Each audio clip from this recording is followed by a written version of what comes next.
Yun mga tol, welcome back sa ating YouTube channel at sa video na to ay pag-usapan natin ang seat height ng ating Bergman EX.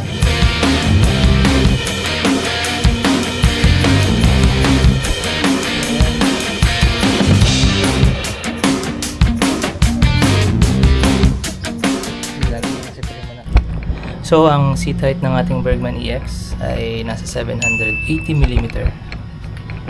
Ayan.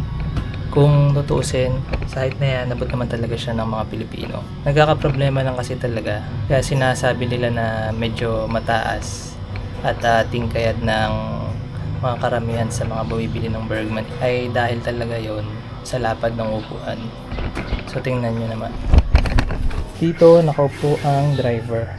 At kung makikita nyo, sobrang lapad niya. Kaya ang nangyayari, kailangan talaga nating bumuka ka para lang maabot natin yung floor o yung sahig o yung kalsada. Tingnan nyo kung gaano kalapad yung seat height, yung upuan niya. Halos 2 tangkal natin. Tapos syempre sa side pa yung binti nyo dito sa fairings niya sa 2 side na yan.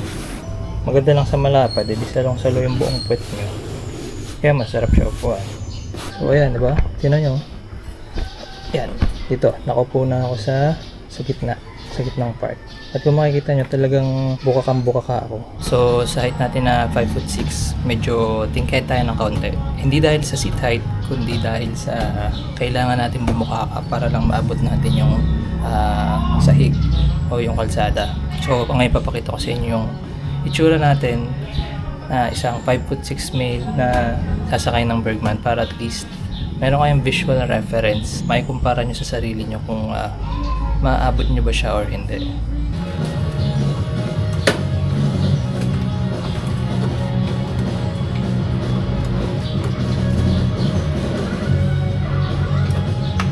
Ito, 2 paa nakalapot natin. Biting kayo talaga tayo.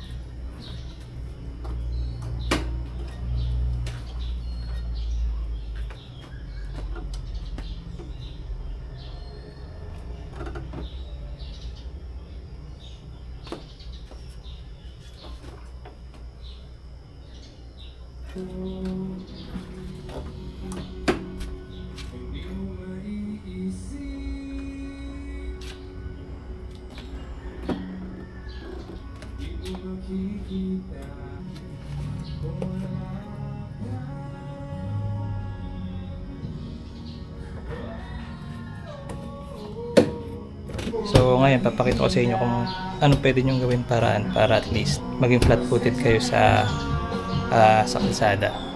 Pag kayo medyo mababa ang height, ang pwede nyo gawin ay dito kayo umupo sa bandang unahan. Dito kasi sa bandang unahan, hindi siya malapad. Medyo narrow siya. Kaya ang mangyayari, mas maaabot nyo ng maayos yung kalsada. Tingnan nyo kung gaano siya ka-narrow. Halos 1 tangkal na lang siya, diba? Kumpara mo dito. So kung dito kayo upo, hindi nyo kailangan masyado bumuka ka. Mas maabot nyo ng maayos yung kalsada. Pakita ko sa inyo. Ayun mga mainit dito sa labas. Ay mama. Yan. So pakita ko sa inyo pag dito tayo nakaupo sa unahan.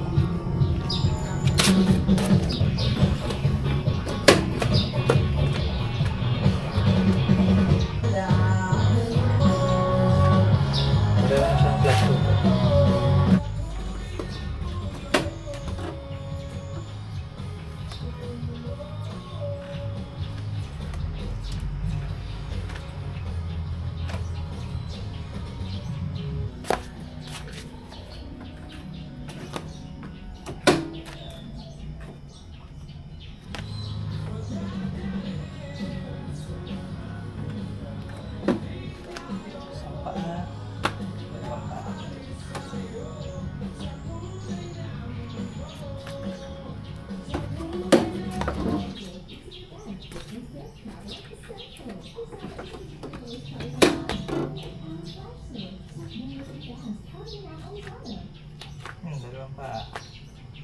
Flat-footed, di ba? Isang paa. Dalawa.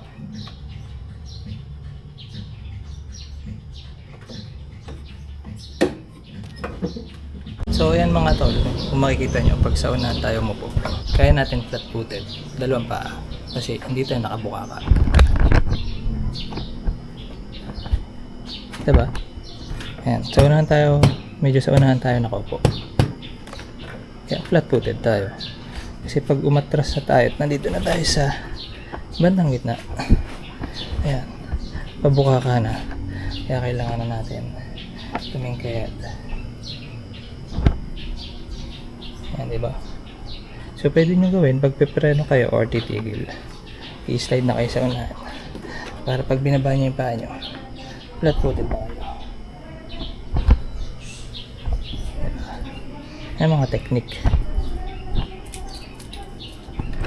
Ayan mga tol, sana nakatulong itong simpleng mabilisang video lang tungkol sa seat height. Kasi marami na rin nagtatanong kung abot ba daw nila. At kayo na makakasagot niyan dahil binigyan ko na kayo ng visual reference. So yun lang mga tol, maraming salamat sa panonood.